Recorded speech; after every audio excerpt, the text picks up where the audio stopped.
Hi friends, this is Miss Bernice again. I wanted to share some fun water activities that you can do at home with your family. Prep easy activities using water. With the exception of 2 frozen activities, these are all things you can throw together and use immediately with items you already have in your home. Let's get started. The first activity is this pond. To make it, start by pouring the water into a tray. We added a drop of blue food coloring to ours, but water alone is perfectly fine.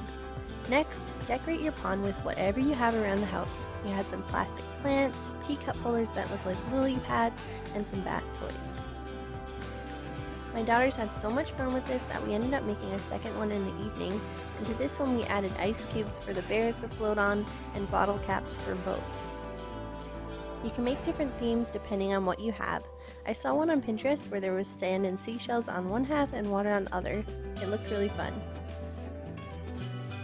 Now we move on to some frozen fun. This can be done inside or outside. The objective of this activity is for your kiddos to free their toys from the ice.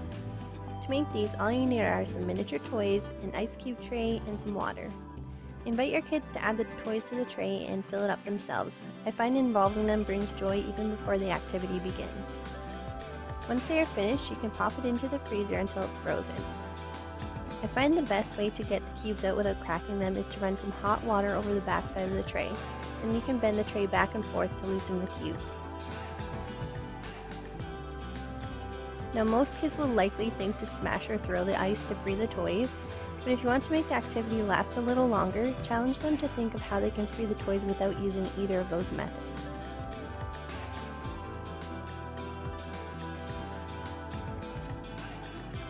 Another way to extend the length of the activity is to make a larger ice block.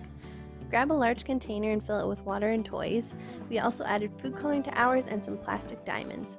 I kept ours pretty simple, but you could get fancy and add glitter as well or create themed ice blocks if you'd like.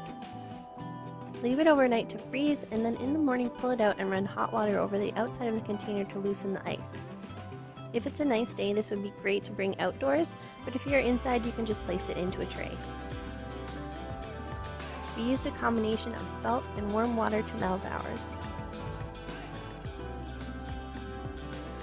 Next up is a washing station. This is something you can put together really quickly and your kids will have a lot of fun with it. This is another one of our go-to activities. Start by adding a few drops of dish soap into a bowl and then fill it with warm water so that it gets nice and bubbly. Next, fill a different bowl with just water. This will be your rinse station. Now grab a few toys and make them dirty. For ours, I got them wet first and then I poured some flour onto the toys and rubbed it in.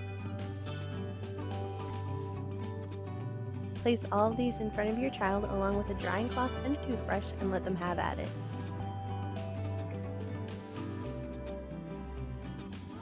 The last activity for this video is a great alternative when you don't have paint or if your kiddos are in the toddler stage and you want to avoid the mess. All you need is a paintbrush and water. If you're outdoors, you could paint the sidewalk, or if you're indoors like we were, you can actually use a piece of construction paper. I fully expected the construction paper to fall apart, but it didn't. By the end, she had completely soaked it and it still didn't tear, so I was pretty impressed. After she was finished, I set it aside to dry it, and we can easily reuse it for another craft. I hope you and your family enjoy this fun water activities.